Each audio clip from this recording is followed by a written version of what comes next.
Bom dia, alunos. Vamos então continuar o assunto da aula passada sobre sistema imunológico, ok? Vocês vão encontrar este assunto nas páginas 740 a 746 do seu livro didático. Revisando alguns conceitos da aula passada, vamos falar sobre imunidade inata. A imunidade inata representa uma resposta rápida e estereotipada a um número grande, mas limitado de estímulos. Ela é representada por barreiras físicas, químicas e biológicas, por células especializadas e moléculas solúveis que estão presentes em todos os indivíduos, independentemente de contato prévio com o agente patogênico ou agente agressor, e não se altera qualitativamente ou quantitativamente após o contato. As principais células efetoras da imunidade inata são os macrófagos, os neutrófilos, as células dendríticas e células natural killer. A fagocitose, a liberação de mediadores inflamatórios, ativação de proteínas do sistema complemento, bem como síntese de proteínas de fase aguda, mais citocinas e quimiocinas, são os principais mecanismos da imunidade inata.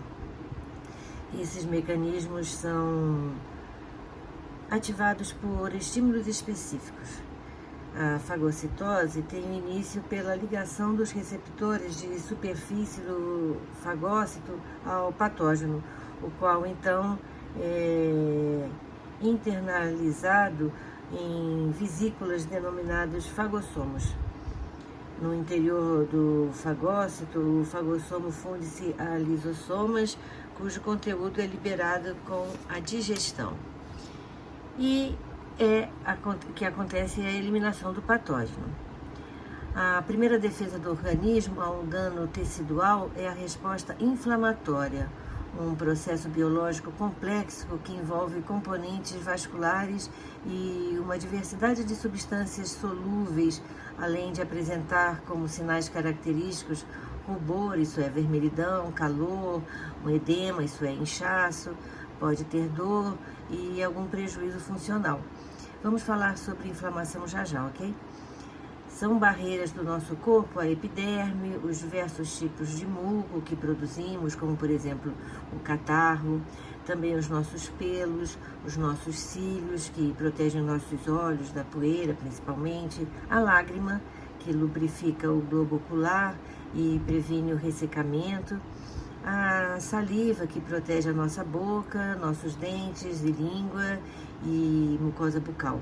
Também o sebo, que as glândulas sebáceas produzem e protege a nossa pele. Os sucos gástricos, as secreções vaginais, que protegem a vagina contra o ressecamento e também contra micro-organismos. E também o espirro e a tosse, e a defecação e o vômito, que são elementos que fazem parte da imunidade inata. A febre, por exemplo, é uma reação do corpo que nos avisa, em primeiro lugar, que alguma coisa está errada, alguma coisa está acontecendo no nosso corpo. O aumento da temperatura é uma reação do corpo a infecções e outras doenças. Há uma definição técnica de febre, que é a elevação da temperatura corporal acima de 37,8 graus Celsius, devido ao crescimento da atividade metabólica diante de uma anormalidade que vai desde infecções como gripe, pneumonia, febre amarela e a Covid, por exemplo, até doenças inflamatórias e doenças autoimunes.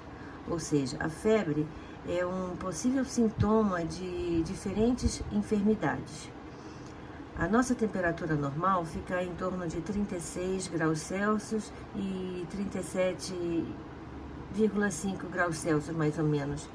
A febre, não raro, vem acompanhada de sintomas como dor de cabeça e dor no corpo, mal-estar geral e enjoo.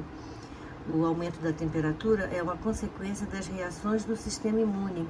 Ele é um fenômeno biológico que não necessariamente tem um objetivo em si. Ele, na verdade, é o resultado de uma resposta imune. Ainda assim, a febre serve como um sinal de alerta.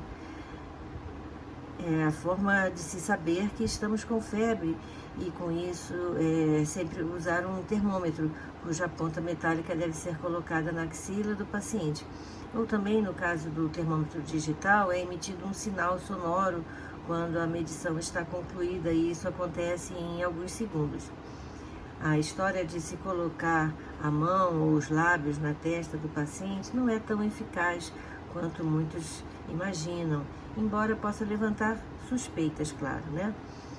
Quando nossa temperatura fica entre 37,3 graus Celsius e 37,8 graus Celsius, configura um estado febril, que é causado tanto por uma variação normal ao longo do dia, quanto por atividade física. Mas também pode indicar que você deve ficar atento, sinalizar um problema de saúde. E você deve ficar atento ao surgimento de novos sintomas e sempre ficar acompanhando essa temperatura. Se ela subir ou não voltar ao normal com o passar do tempo, sempre deve-se procurar orientação de um médico. Talvez você tenha ouvido falar em diferentes tipos de febre, como, por exemplo, a febre contínua, a febre intermitente ou a séptica, por exemplo. Esses nomes são usados para distinguir de acordo com o seu padrão. A contínua, por exemplo, é aquela que não sofre grandes oscilações em um tempo considerável. A intermitente, por sua vez, vai e vem. Na prática, o importante é acompanhar a variação da temperatura ao longo do dia e manter um diário e também logo se comunicar com o especialista. Mas também existe a tal febre interna, que é um termo que ouvimos muito na prática clínica. É quando uma pessoa apresenta sintomas comuns de febre, mas quando vai se medir a temperatura não se observa nenhuma alteração. Indivíduos com a temperatura em níveis normais apresentam calafrios, um calorão, indisposição ou outros sinais que se encaixam nessa definição. No entanto, a tal febre interna não é considerada uma febre propriamente dita. Se você sentir algum desconforto, fale com um expert. Como dissemos, a febre pode ser um sintoma de infecção. Também há doenças autoimunes que provocam um aumento da temperatura. A artrite reumatoide, o lúpus, a esclerose múltipla estão entre essas doenças. Em geral, reduzir a febre em si é simples. Antitérmicos como a dipirona dão conta do recado, e esses medicamentos, apesar de serem adquiridos sem receitas médicas, não devem ser usados indiscriminadamente. Deve-se dar especial atenção a bebês menos de 3 meses e o médico deve ser sempre procurado. Então vamos ver esse esquema aqui ao lado, que resume a imunidade inata. Então o micro-organismo chega às nossas células epiteliais, que são a primeira barreira, e aí entram em ação os fagócitos e as células dendríticas. Revisando a aula passada, as células dendríticas são as células que, após a fagocitose, e o processo de identificação dos patógenos, ele apresenta os antígenos para o reconhecimento e a ativação dos linfócitos T. Então, após a fagocitose, essas células identificam e apresentam esse inimigo para o sistema imunológico, né, no caso os linfócitos T, reconhecerem. Elas são produzidas na medula óssea e podem ser encontradas no sangue, na pele, no trato digestório e no trato respiratório também. Elas são responsáveis pela identificação da infecção e desenvolvimento da resposta imune. Elas são essenciais para o desenvolvimento da imunidade adaptativa, que é aquela em que são geradas as células de memória, evitando que ocorra novamente a infecção ou que ela ocorra de forma mais branda. O sistema complementar é o conjunto de proteínas que pode estar livre no plasma ou livre nos tecidos e ajuda também a combater as infecções. Participa das defesas inatas e adquiridas e induz uma série de reações que auxiliam no combate à infecção. As células killer, com as atividades citotóxicas, têm o poder de matar células infectadas. Agem rapidamente e de forma potente, podendo levar à morte das células-alvo em minutos, não abrindo espaço para os mecanismos de resistência. Na inflamação, os macrófagos potencializam a ativação de células e substâncias de defesa. A resposta inflamatória aguda ajuda a evoluir a partir de uma fase vascular iniciada pelas células resistentes no tecido imediatamente após o dano. Em condições normais, apenas uma fração dos capilares que compõem a rede tecidual está prévia, isto é, que da passagem, mas após a agressão ocorre vasodilatação local e o aumento da permeabilidade capilar. A saída de proteínas para o espaço extravascular é acompanhada da saída de água, de leucócitos, que passam a circular junto ao endotélio, que se torna ativado e favorece a eventual migração de células de defesa para os espaços extravascular. A migração de células circulantes para os tecidos é denominada diapedese e é direcionada pela presença de um gradiente de substâncias. Na inflamação aguda, predominam elementos da resposta imune inata e as principais células envolvidas são os neutrófilos e macrófagos. Na inflamação crônica, em geral, ocasionada por persistência do estímulo tóxico, o processo inflamatório se mantém e sofre alterações qualitativas caracterizadas por mudanças progressivas nos elementos celulares e solúveis que infiltram no tecido.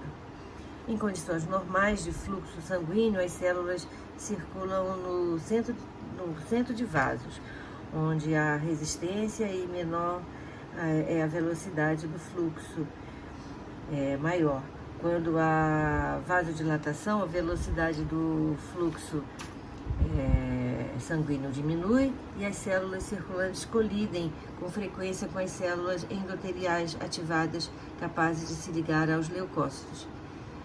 Histaminas são substâncias que têm a função de destruir substâncias estranhas, sendo essenciais na defesa contra vírus, bactérias, fungos e parasitas. Elas são liberadas em reações alérgicas e responsáveis pelos sintomas irritantes desses quadros. No processo inflamatório, as histaminas atuam promovendo a vasodilatação, aumento da permeabilidade vascular, queda da resistência periférica total e redução da pressão sanguínea. A vasodilatação é o efeito biológico mais importante em humanos. A imunidade adquirida, também chamada de imunidade adaptativa, consiste na resposta imune gerada ao longo da vida que foi ativada após contato com diversos antígenos, tornando o organismo cada vez mais capaz de se defender de invasões de micro-organismos patogênicos. A imunidade adaptativa pode ser de dois tipos: a imunidade humoral e a imunidade celular. A imunidade humoral é aquela em que participam proteínas especiais presentes no plasma sanguíneo, os anticorpos. Os anticorpos são produzidos pelos linfócitos B maduros, os quais recebem a denominação de plasmócitos. A imunidade celular é aquela mediada diretamente pelos linfócitos T matadores. Os principais agentes da imunidade humoral são os anticorpos, proteínas do grupo das imunoglobulinas, cuja forma lembra uma letra Y. As reações entre anticorpo e antígeno é altamente específica, de modo que cada tipo de antígeno reconhece um único antígeno, como eu já falei na aula passada. Na imunidade celular atuam leucócitos denominados linfócitos T matadores ou citotóxicos. E essas células possuem na membrana plasmática proteínas que reconhecem as células anormais ou células infectadas por vírus e aí se ligam a essas células e as matam. Esse tipo de imunidade é específica para cada tipo de invasor e aumenta a cada exposição repetida desses agentes, porque possui uma memória imunológica. E o que é memória imunológica? Bem, mesmo depois de uma infestação ter sido debelada, restam no organismo certa quantidade de linfócitos especiais, que são as células de memória. Essas células de memória guardam durante anos, ou às vezes pelo resto da vida, a capacidade de reconhecer o agente infeccioso com os quais o organismo esteve em contato. E aí, em caso de um novo ataque por esses patógenos, o organismo já tem essas células de memória e elas são imediatamente ativadas e estimuladas a se reproduzir. Aí surge num período pequeno de tempo, no intervalo pequeno de tempo, um verdadeiro exército de células que vão ser defensores específicos para a defesa do indivíduo. A resposta adaptativa tem, então, fases especiais. Primeiro, o reconhecimento dos antígenos pelos linfócitos. Então, o corpo tem que reconhecer que está sendo atacado e vai reconhecer esse antígeno. A segunda é a ativação e proliferação dos linfócitos, que se diferenciam em células efetoras e de memória. Depois, a eliminação dos micro-organismos invasores, declínio da resposta imunológica e feita a memória duradoura. Falando especificamente sobre a Covid, exatamente ainda não se sabe quanto tempo isso dura. Até o momento, o que se sabe é que mais de 80% dos indivíduos que foram infectados pelo SARS-CoV-2 têm anticorpos neutralizantes e já se sabe também que títulos maiores de anticorpos estão relacionados à maior gravidade da doença. Para o SARS-CoV-2, na fase aguda da doença, há um maior nível de anticorpos em indivíduos sintomáticos do que em indivíduos assintomáticos. E isso persiste na fase de recuperação até por 3 meses após a exposição ao vírus.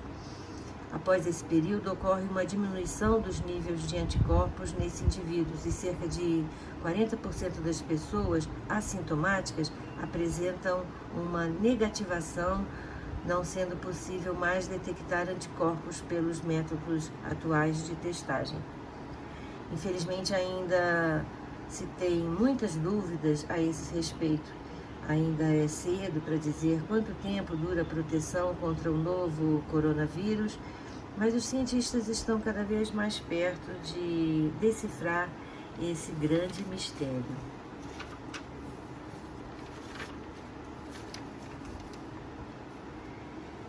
E o que é a dita seleção clonal? A teoria da seleção clonal é uma teoria sobre clones linfocitários e sua ativação. Ela estabelece que a linhagem germinativa codifica muitos receptores de antígenos diferentes, um para cada determinado antígeno, para o qual a pessoa será capaz de montar uma resposta imune. Aí o antígeno seleciona aquele clone de células que tem o receptor apropriado. É o mecanismo pelo qual os linfócitos sofrem considerável multiplicação logo após a exposição ao antígeno. Uma redução dessa diversidade clonal dos linfócitos acarreta em formas graves de doenças infecciosas, nas alergias e também em doenças autoimunes. Os anticorpos podem ser separados em classes. Certamente vocês já ouviram falar muito nos últimos tempos sobre os anticorpos IgM e IgG por causa da Covid. Bem, vamos ver um pouco mais sobre esse assunto. IgA estão presentes nas mucosas, conferem imunidade passiva da mãe para o filho através da amamentação. São secretados em mucosas de pulmões e intestinos. O IgM, de alto peso molecular, não passa pela placenta, é a primeira classe a se elevar na fase aguda dos processos imunológicos.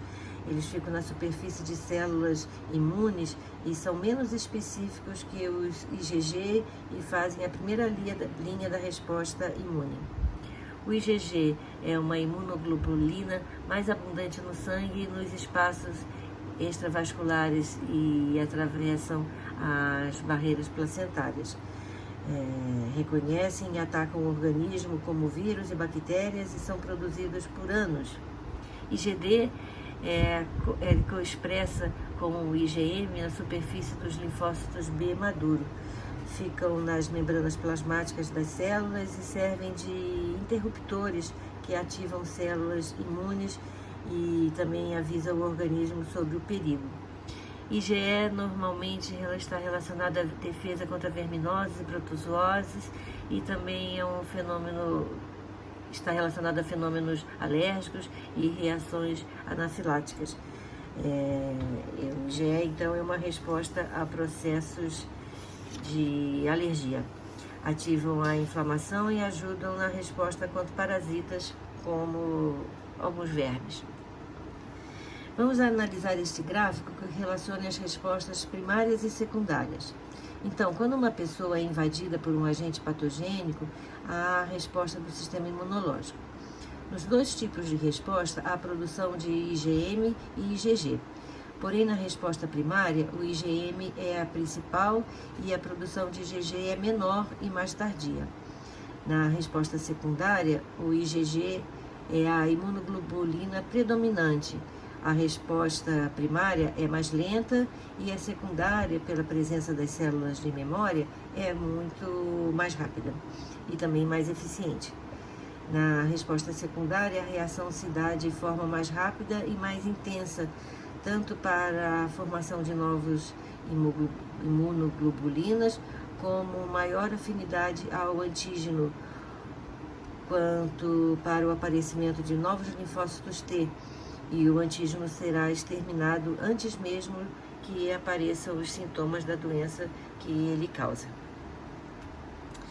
Vamos ver agora, então, nesse segundo gráfico, que em amarelo temos a produção de IgM e em azul de IgG. Vemos que nos primeiros dias após a contaminação há a produção de IgM e só depois que há a produção de IgG, e que ocorre em maior número do que a produção de IgM, e aí ela se reduz. Aí há uma segunda exposição ao mesmo antígeno e novamente há a produção rápida de IgM e de IgG, logo depois em maior quantidade. A produção de IgM se mantém pequena, enquanto a de IgG se mantém alta. Vejam aqui o resultado de um exame de Covid, onde a pessoa não apresenta anticorpos IgG e nem IgM. E neste teste, conclui-se que a pessoa não está doente e também não tem anticorpos contra esse micro-organismo. Porém, esse exame ressalta que isso pode acontecer também em pessoas com uma infecção recente, isto é, que não tiveram tempo para a identificação deste antígeno e consequente produção de anticorpos. Então, não é 100% garantido que em alguns dias essa pessoa não apresente os sintomas. Infelizmente, ela pode estar contaminada e também pode transmitir o vírus para outras pessoas. Aqui nós vemos, então, possíveis resultados de exames. No primeiro caso, o IgM positivo e IgG negativo indica que a pessoa está com a infecção há pouco tempo. No segundo caso, IgM negativo e IgG positivo indica que essa pessoa teve a doença, está curada e que não tem risco de tê-la novamente. E no terceiro caso, IgM negativo e IgG negativo, se conclui que a pessoa não está contaminada e que também não tem imunidade contra esse patógeno, podendo contrair a doença caso entre em contato com a pessoa infectada a qualquer momento. Como eu já falei, esses resultados, no caso da Covid, podem ser falhos, existem falsos negativos. Por isso, todo cuidado, por favor, distanciamento, máscara e higiene com as mãos. Nunca é demais relembrar, ok? Vamos ver agora como podemos nos defender de muitos casos de envenenamento de cobras, por exemplo. Neste caso, são usados os soros antiofídicos. O soro é um preparado que já vem pronto, contendo os anticorpos específicos. Teoricamente, nós temos condições de nos defender de todo e qualquer antígeno. Porém, no caso dos venenos, por exemplo, a sua ação danosa no organismo é tão rápida e violenta que não daria tempo para o nosso corpo identificar que está sendo atacado e se defender. Aí se usa o soro, que é uma resposta pronta. E como é que se fabricam os soros?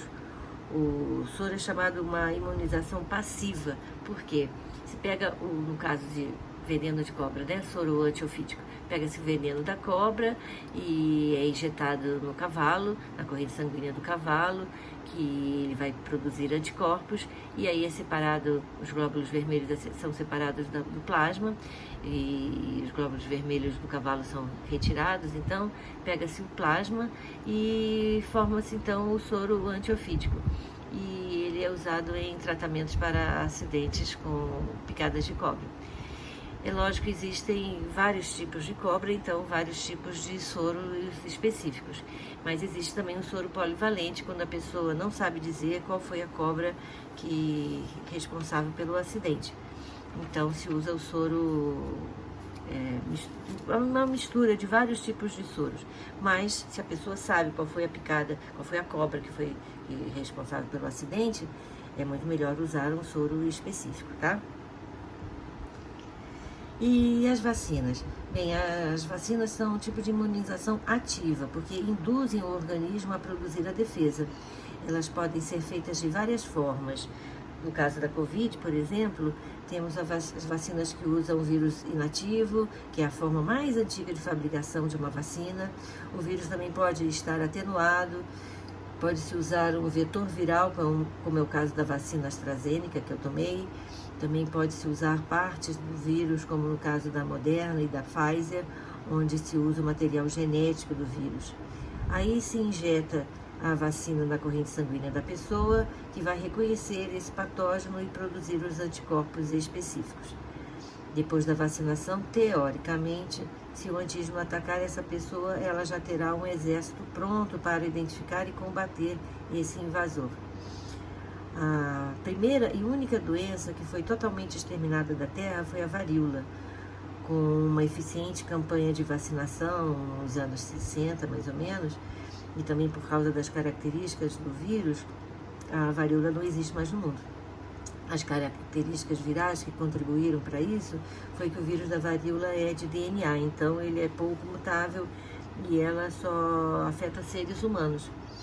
Uma vez que se atingiu a chamada imunidade de rebanho, essa doença acabou, apesar de ainda existir o vírus em laboratório nos Estados Unidos e também na Rússia.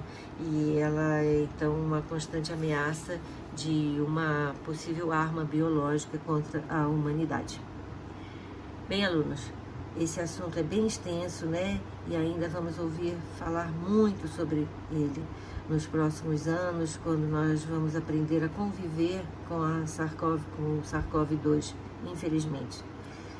Vamos torcer para aprendermos um pouco sobre vários outros aspectos com essa doença, como a importância da ciência, da higiene e principalmente a importância da colaboração entre os povos.